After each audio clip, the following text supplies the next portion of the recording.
Hi, Algebra 1B. It was lovely getting to see some of your faces earlier on our Zoom video meeting. Hopefully you all enjoy checking in with each other, and I look forward to seeing you all again soon. This video that I'm doing today is going to go over the notes on solving systems of equations using substitution. I'm going to be looking at example 2 in those guided notes in this video. This point in our unit, you've seen systems of equations. We know systems look something like this, where you've got two equations, and you've looked at one method of solving them, which is solving systems of equations by graphing. With the graphing notes we did, in order to solve, you would graph both lines. You find that point where those two lines intersect, and that would be your solution point. There are a couple different ways you can solve systems of equations, though. Graphing is really nice sometimes if you're given a graph. You've got like weird fractions in there. We've seen that graphing fractions aren't too bad, but graphing isn't the only way to solve, and it's not the best way to solve sometimes. For example, I'm here home now, not at a school. I don't have graph paper in my home, so we have multiple ways to solve them because depending on the situation, a certain way might be easier than the others. And that second way we're going to be looking at is using substitution. You've heard the word substitution before. Substitution is that idea of replacing something. When we've used substitution in the past, the only thing we've substituted are numbers. Like if I tell you x equals 4, then you can replace x with the number 4. If I tell you y equals 2, you can replace y with 2. You can substitute more than just numbers, though. When we have a system of equations like this is a beautiful example of where substitution would be a really easy way to solve this. When you're using substitution, you want one of your equations to tell you what x equals or what y equals. So looking at this system, we have that. We've got y equals all of this.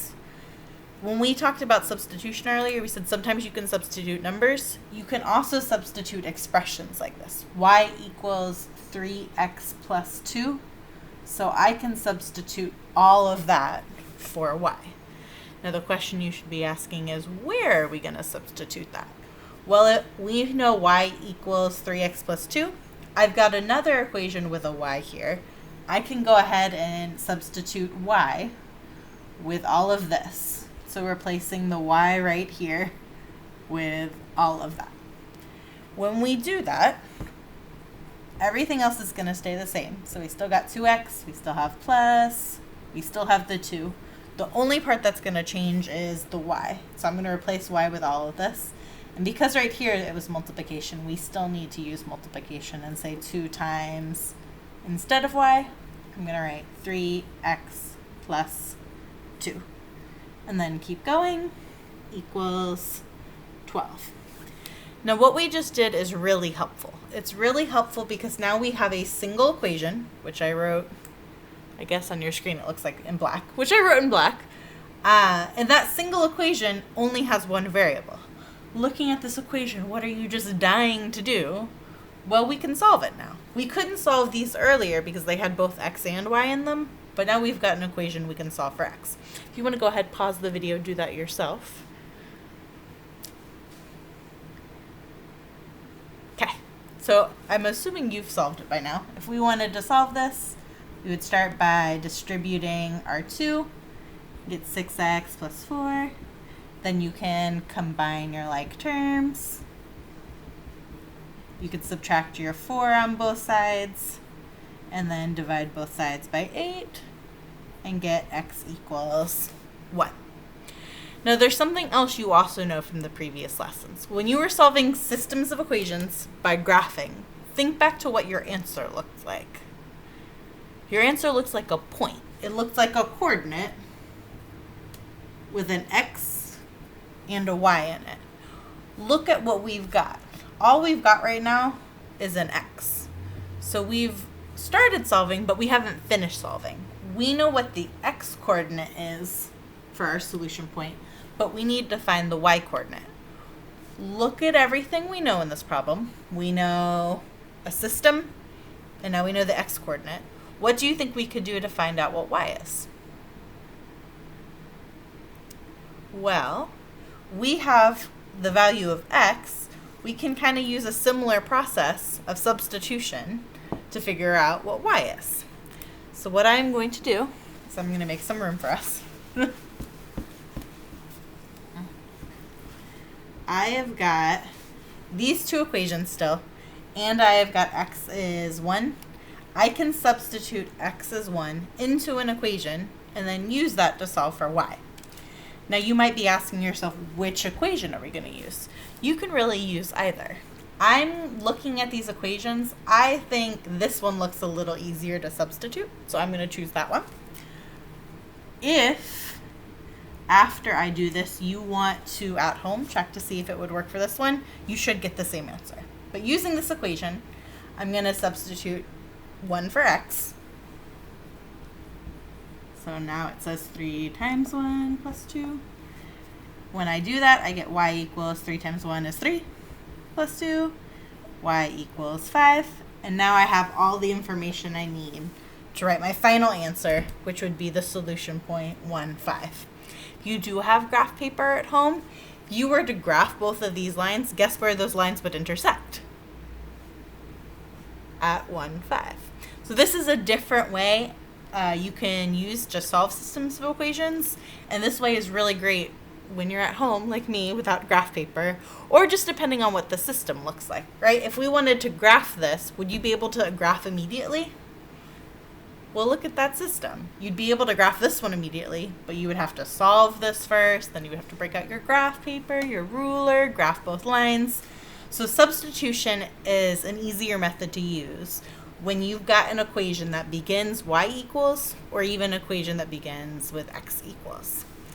Before I end the video, I'm going to write the second you tried that's in those notes down here. That second one says x equals 2y, and then 3x plus 3y, that looks like a weird plus sign. 3x plus 3y equals negative 18. If you want to go ahead, pause the video and try this one first. The answer isn't in the guided notes that I've posted, so go ahead and try it yourself, and then I will reveal the answer momentarily. And you're back. So looking at this system, similarly to before, we've got the value of x. Before we had what y equals, now we have what x equals. But the idea is the same. If x equals all of this, we could use that to substitute for x in our second equation. When we do that, you should get 3 times 2y plus 3y equals negative 18. When you go to solve, these multiplied together give you 6y, so we get 6y plus 3y equals negative 18. 6y plus 3y, 9y equals negative 18. Divide both sides by 9, and you get y equals negative 2. Hopefully you did not stop there, because that is only half the answer. So we know our answer should look like a solution point, so we've got y is negative 2. In order to figure out what x is, you can choose either equation to use. They both will give you the same result. I'm looking at this first one and thinking, it's shorter, it must be easier to use. So I'm going to use this one to find my x. If I do that, we get x equals 2 times y, which is negative 2. And so we get x equals negative 4. Now something I didn't talk about with that earlier problem is our very first set of notes that we looked at with solution points. It was all about just me giving you a point and asking you, is this the solution point? And us answering, yes, it's the solution point, or no, it's not the solution point. Do you remember how we did that? How we checked to see if a point is a solution point? More substitution.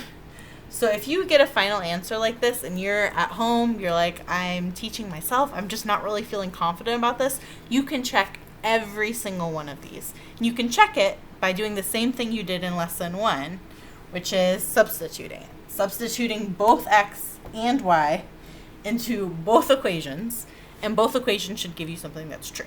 So for example, if I wanted to check my answer, because you all know how much I love checking, for this first equation, instead of x equals 2y, it would say x, which is negative 4, equals 2 times negative 2. So we get negative 4 equals negative 4. That is true. For our second check, if I use this equation here, it would say, instead of 3x plus 3y equals negative 18, it would say 3 times x, which is negative 4, plus 3 times y, which is negative 2. Oh no! Equals negative 18. Yeah, you all can't see that. I'm sorry. So we get 3 times negative 4, which is negative 12, plus 3 times negative 2, which is minus 6, equals negative 18. Well, negative 12 minus negative 6 does equal negative 18. So we know we're correct. That's how you can check any of these if you wanted to. Hopefully this helps you feel a little more confident on how you solve systems of equations using substitution. Some of this is going to be real similar in tomorrow's notes, which are going to be solving systems by elimination. They start different, but this idea of checking and how you find your second coordinate is similar. So if you're feeling good about these notes, it'll help put you in a really good place to be successful with tomorrow's notes. I miss you all. I hope you're staying healthy, stay home, stay safe if you can. And I can't wait to see you all again. Thanks. Bye.